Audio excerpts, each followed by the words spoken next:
This question is about hydrogen peroxide. The half equation for the oxidation of hydrogen peroxide is shown. Hair bleach contains hydrogen peroxide. A sample of hair bleach solution is diluted with water. The concentration of hydrogen peroxide is diluted. In the diluted solution is 5% of that in the original solution. 25 centimetres cubed sample of diluted hair bleach is acidified with sulfuric acid and titrated with 0.02 mole per decimetre cube potassium manganate 7 solution, and we needed 35.85 centimetres cubed of the potassium manganate solution. So we've got quite a big calculation to do here. It says give an ionic equation for the reaction between potassium manganate and acidified hydrogen peroxide. So the first thing that you need to be able to do is remember that manganate 7 is MnO4-, and know that when it is acting as an oxidizing agent, it itself is reduced to Mn2+. So we would want to balance this half equation by balancing the oxygens with water and the waters with acid and the charges with electrons. And we then need to combine the two half equations, so we want to have a common number of electrons. So I'm going to multiply them to end up with 10 electrons and combine. So I'm going to end up with 2 MnO4- plus 16H plus 5 peroxides is giving me 2 Mn2+, 8 waters, 5 oxygens, 10 acids, and the electrons would cancel. And then if I actually look at this, I can see that the 10 acids on this side will cancel out with 10 of the ones on this side, and so we'll only end up with 6. So we have our overall ionic equation, and now it says calculate the concentration in moles per decimetre cubed in the original hair bleach solution. So the concentration is diluted to 5%. We just have to have a look. 25 centimetres cubed of this. So 25 centimetres cubed of the diluted, not the original, the diluted, is titrated with manganate, and we need 35.85 centimetres cubed, 0.02 moles per decimetre cubed. So we're going to start by calculating how many moles of manganate were used in the titration. So we're going to do moles of VC, very clever, volume times concentration. That volume, though, needs to be in decimetres cubed because the concentration's in moles per decimetre cubed. So we're going to type that on our calculator.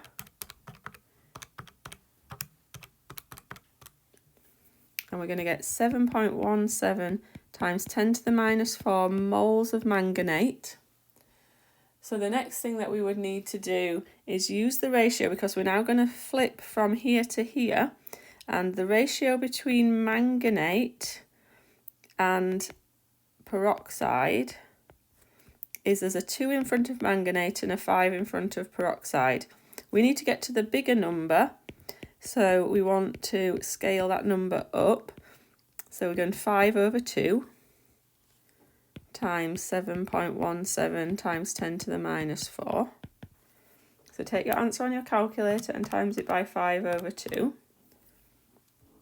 1.7925 times 10 to the minus 3 moles. So that's the number of moles of peroxide in 25 centimetres cubed. So we can work out the concentration in that 25 centimetres cubed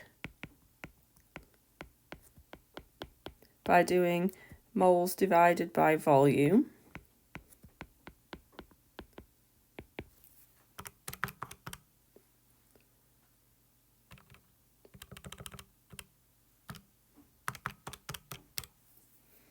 we're getting 0.0717 moles per decimetre cubed. But this is the diluted hydrogen peroxide. Remembering that it was a 5% dilution, so this is equivalent to 5.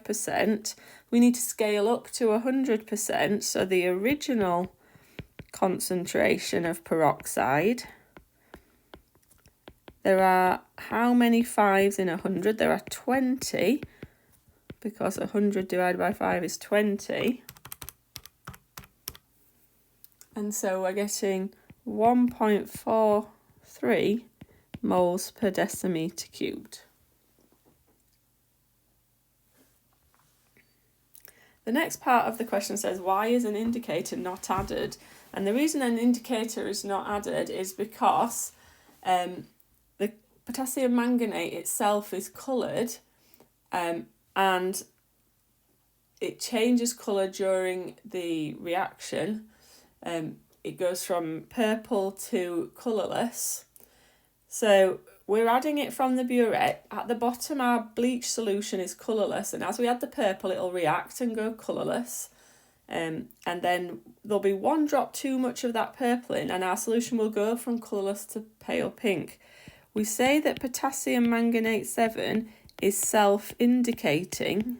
You don't need to add an indicator. It changes. So our solution in our conical flask changes colour from colourless to pale pink at the end point. Now, it won't go purple because it's one drop of purple in a beaker full of colourless, and so it's like putting one drop of Ribena into a beaker of water. It's going to be a very pale pink. It says, give the oxidation state of oxygen in hydrogen peroxide. Now, this is one of the exceptions to the rule that oxygen is normally -2, except in peroxides, because the hydrogens are +1, so each oxygen must be -1 to balance that out. If you are interested in the structure, this is because in our peroxide structure, oxygen is only making one bond to an element that isn't itself. So the bond here that is between the two oxygens is non-polar, but it's sharing with another oxygen. These electrons aren't counted in the oxidation state, whereas the bond between the oxygen and the hydrogen is using one electron in bonding to hydrogen, and those are closer to the oxygen. So that is a -1 on the oxygen. Hydrogen peroxide decomposes to form water and oxygen. So hydrogen peroxide decomposes. It's asking us to give an equation to form water and oxygen. We need to balance this equation. So we can have a look at it. There's two ways to balance it. We could either just put a half in front of the O2, and then we would have the right numbers. We already have the right number of hydrogens. If you don't like that, you could change that, and instead of having a half there, you could double up on everything else. Either way, it won't matter. It says, give an equation of this reaction and calculate the amount in moles, so that's N, of hydrogen peroxide that would be needed to produce. This is a V of oxygen gas, and we want the number of moles of hydrogen peroxide. This is a P of oxygen gas, and this is the temperature of our vessel. So we're being given enough to use PV equals nRT. And we're trying to find moles, but because all of our data is about oxygen gas, this is going to give us moles of oxygen by doing pressure of oxygen times volume of oxygen divided by R and T. Pressure needs to be converted into pascals, so times by 1,000. Volume needs to be converted into meters cubed. There are 1,000,000 centimeters cubed in a meter cubed, so times 10 to the -6, 8.31. And the temperature is already in Kelvin, so we didn't need to convert. So using the fraction button on your calculator, copy that information into your calculator, and you will get a number of moles of oxygen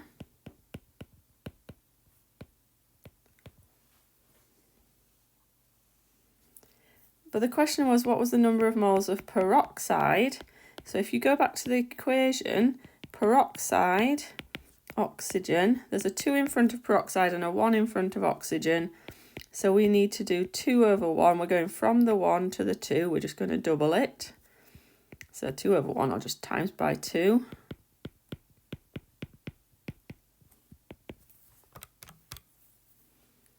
Naught 0.0149.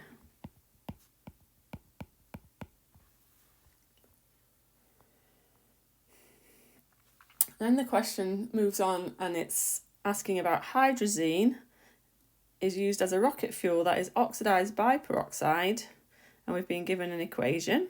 It says the enthalpy change for this reaction is minus 789. Table 3 shows some mean bond enthalpy values. So these are average values. And our first thing is it asks us to define what a mean bond enthalpy is. Now, an enthalpy is a heat energy change. So you can either say it's the enthalpy change or it is the heat energy change. Don't just say energy though. So the heat energy change needed to break 1 mole of a given covalent bond in the gaseous state.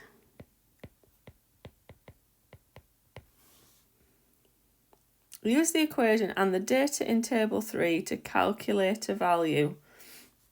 So what we need to remember, sorry, I haven't actually finished my definition. I've forgotten to say averaged over a range of compounds because it was mean bond enthalpy, not just bond enthalpy.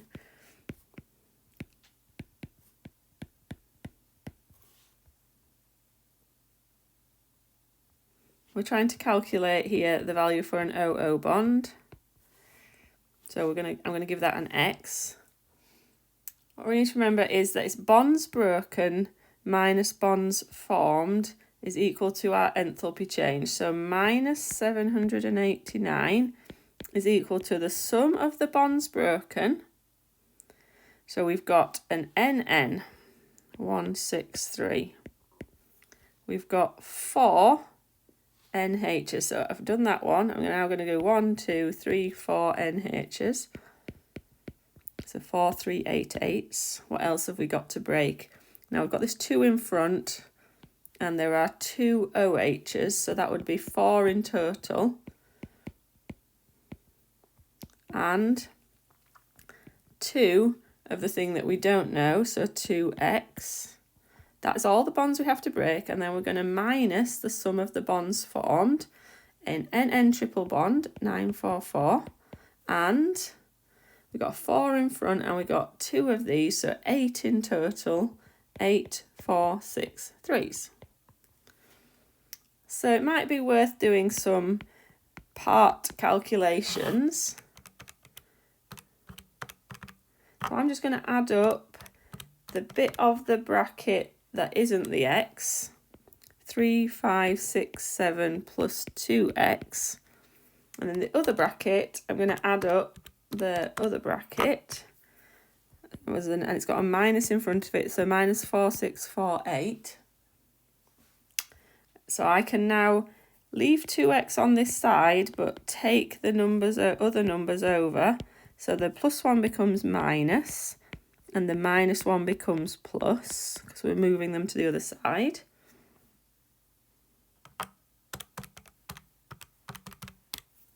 So we get 292 equals 2x. So x equals 146.